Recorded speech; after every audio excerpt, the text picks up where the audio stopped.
حضرات گرامی قدر غزوہ بدر جو ہے نا، جس کو قرآن مجید نے یوم الفرقان فرمایا، یعنی کفر اور اسلام کے درمیان جس نے فرق وضع کیا ہے، اس لیے اسے یوم الفرقان کہا جاتا ہے۔ پھر اس میں یہ وہ پہلا مارکہ ہے جو کفر اور اسلام کے درمیان یوں کہہ لیجیے مجادلے کی شکل میں پیش آیا۔ یہ 2 ہجری 17 رمضان مبارک بروز جمعہ مبارک کو پیش آیا۔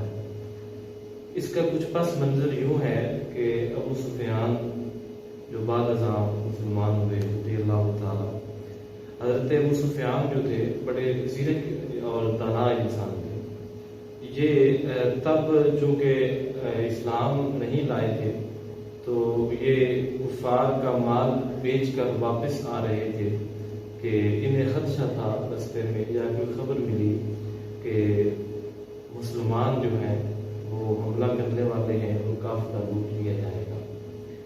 اور اس کا کچھ ثبوت بھی ملتا ہے کہ نبی علیہ السلام نے جب آپ نے یہ معاملہ دیکھا کہ وہ سفیان گزرنے والا ہے تو حضور نے صحابہ سے مشورہ فرمایا۔ آپ نے فرمایا کہ تم کیا کہتے ہو کہ قافلہ روک لیا جائے؟ صحابہ نے عرض کی جی حضور جیسے آپ کا حکم۔ تو نبی اسلام نے فرمایا یہ ذہن میں رکھیے گا کہ قافلہ صرف روکنے جانا ہے، لوٹنے نہیں جانا، لوٹنے نہیں جانا۔ بڑی باریک بات ہے، یعنی یہ مسلمان کا تعلق لوٹنے سے نہیں ہے۔ آج تو جیسے ہی رمضان مبارک آتا ہے بڑے جو ایسے ہیں کہ جناب ہماری اشیاء جو پرتنوش ہیں وہ نہ جانے کی قیمت کہاں ہوتی ہے اور کہاں سے کہاں پہنچا دی جاتی ہے۔ اور برہان بھائی مجھے افسوس ہوا، ابھی 1 یا 2 دن قبل کی بات ہے، دنیش کمار نامی اسمبلی میں بندہ وہ اسپیچ کر رہا ہے اور وہ اس کے یہ الفاظ ہیں، وہ کہہ رہا ہے کہ میں غیر مسلم ہو کر جو ہے نا ایسے معاشرے میں ہوں کہ مسلمانوں کے معاشرے میں ہوں جو اپنے مقدس ماں کی قدر نہیں کرتے۔ یعنی وہ ایک اب امت کا حال یہ ہو چکا ہے کہ ہمیں جھنجھوڑنے کے لیے، ہمارے ضمیر کو جگانے کے لیے ہمیں جو ہے نا غیر دین لوگ جو ہے وہ ہمیں تنبیہ کریں گے کہ تم یہ کیا کر رہے ہو۔ ہم اس جو ہے نوعیت پہ پہنچ چکے ہیں۔ اس لیے جو ہے نا لوٹنے سے اور یہ لٹانے اس سے تعلق کوئی نہیں ہے مسلمان کا۔ حضور نے فرمایا کہ قافلہ لوٹنے نہیں جانا، صرف اس لیے جانا ہے کہ قافلہ روکیں گے تاکہ کفر کے جو ہے نا ذہن میں مسلمانوں کا رعب اور دبدبہ جو ہے وہ قائم ہو جائے، کیونکہ بڑی تکالیف دی ہے انہوں نے۔ اور اس لیے جو ہے نا صحابہ کرام نے عرض کی حضور جیسے آپ کا حکم، بلکہ وہ روایت ملتی ہے کہ جناب صاحب نے عرض کی حضور آپ حکم کیجئے، ہم دریاؤں اور سمندروں میں بھی گھوڑے ڈال دیں گے۔ تو نبی اسلام کے صحابہ میں سے 2 غلاموں کو بھیجا کہ لے کے آئے کہ قافلہ کہاں تک پہنچا ہے۔ تو ابو سفیان نے دیکھا کہ 2 بندے جو ہے وہ سامنے بیٹھے ہیں اور آپس میں بات چیت کر رہے ہیں اور کافی نے پڑاؤ کیا ہوا ہے۔ جب وہ دونوں اٹھ کر چلے گئے تو ابو سفیان وہاں آئے اور دیکھا کہ وہاں جو جانوروں کا گوبر تھا نا اس میں سے کھجور کی گٹھلیاں نکلی۔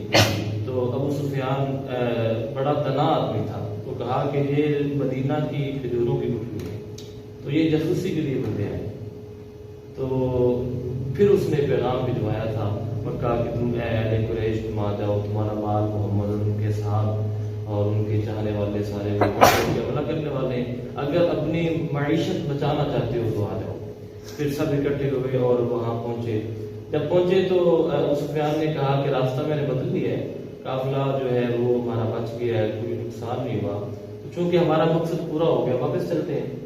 ابو جہل نے کہا نہیں اگر ہم آ گئے تو ہم جنگ کریں گے۔ تو اس وقت مقام بدر پہ پہنچے تھے اور ابو جہل بھی کیا جو ہے نا کیسا انسان تھا جس کے بارے میں نبی اسلام نے فرمایا کہ موسیٰ کا فرعون چھوٹا فرعون تھا، جو میرا فرعون ابو جہل ہے وہ بڑا فرعون ہے۔ تو وہ بندہ نہیں جانتا تھا نا کہ جہاں جا رہا ہوں وہاں صدیق اکبر بھی ہے، وہاں علی اور مرتضیٰ بھی ہے، تو وہاں تو گردنیں اڑنے میں تو دیر نہیں لگتی، جہاں جو ہے نا دلیروں کا سردار ابوبکر صدیق ہو، جناب علی پاک کی زبان سے میں عرض کر رہا ہوں جو کوفہ کی مسجد میں آپ کو ارشاد فرمایا، آپ فرماتے ہیں کہ لوگوں سب سے زیادہ بہادر کون ہے؟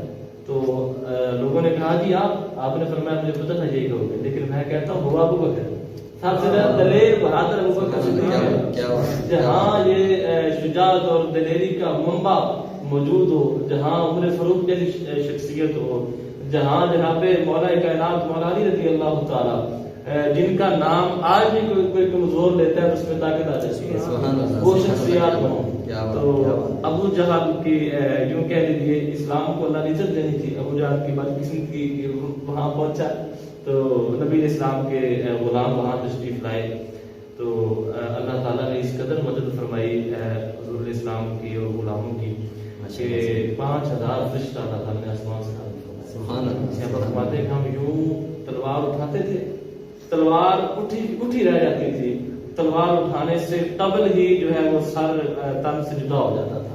اور صحابہ فرماتے ہیں ہم نے یہ آواز سنی ہے، غیبی آواز آ رہی ہے کہ سواری کو کوئی بندہ کہہ رہا ہے آگے بڑھو آگے بڑھو آگے بڑھو، تو عرض کرتے ہیں حضور یہ آواز آ رہی ہے، تو حضور علیہ السلام نے فرمایا دل مبارک ہو، یہ جبریل ہیں جو اپنی سواری کو آگے بڑھا رہے ہیں۔ اور میں نے آج ہی جسٹس کرم شاہ الازہری رحمۃ اللہ علیہ ان کی جو لکھی ضیاء القرآن، اس میں آج میں پڑھ رہا تھا کہ جبریل نے زرد رنگ کی دستار پہنی اور حضور کے غلاموں میں شامل ہو کر جنگ لڑ رہا ہے۔ سبحان اللہ، کیا بات کیا بات، ماشاءاللہ۔ تو اللہ تعالیٰ نے مسلمانوں کو فتح نصیب فرمائی، اور یہ وہ معرکہ تھا جس میں سب سے زیادہ مال غنیمت مسلمانوں کو میسر آیا۔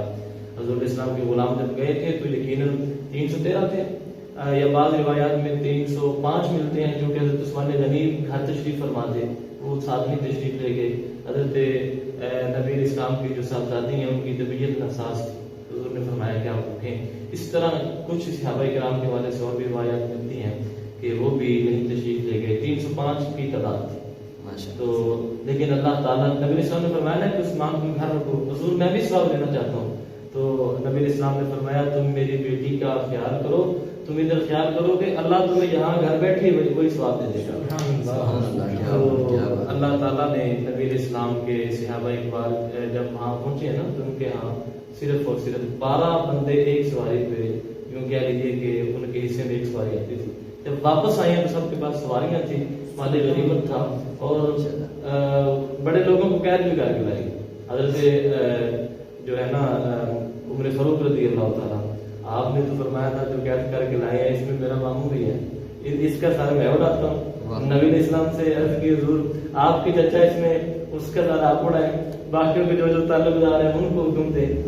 تو نبی اسلام مسکرائے، اور دیکھیے کہ حسن جو ہوتا ہے نا جی، حسن تو ویسے ہی بڑی اعلیٰ چیز ہے کہ بندہ دیکھتا ہے اور اس سے نظر ہٹتی نہیں، پھر حسن کے چہرے پہ مسکراہٹ آ جائے۔ نبی اسلام کے چہرے پہ جب مسکراہٹ آئی تو حضور نے فرمایا عمر تیرا جو مزاج ہے نا نور علیہ السلام جیسا ہے، تبلیغ کی اور پھر دعا کر دے کہ یا اللہ نہیں مان رہے تو غلط کر دے۔ صدیق اکبر سے کہا آپ کیا کہتے ہیں؟ تو آپ فرماتے ہیں حضور سے کہ یہ کچھ فدیہ دے کے چلے گئے، جو پڑھے لکھے ہیں ہمارے کچھ لوگوں کو پڑھا دیں تو ان کو اجازت دے دیجیے۔ تو حضور نے فرمایا کہ تیرا مزاج میرے دادے ابراہیم ہے۔ ماشاءاللہ ماشاءاللہ ماشاءاللہ، کیا بات ہے۔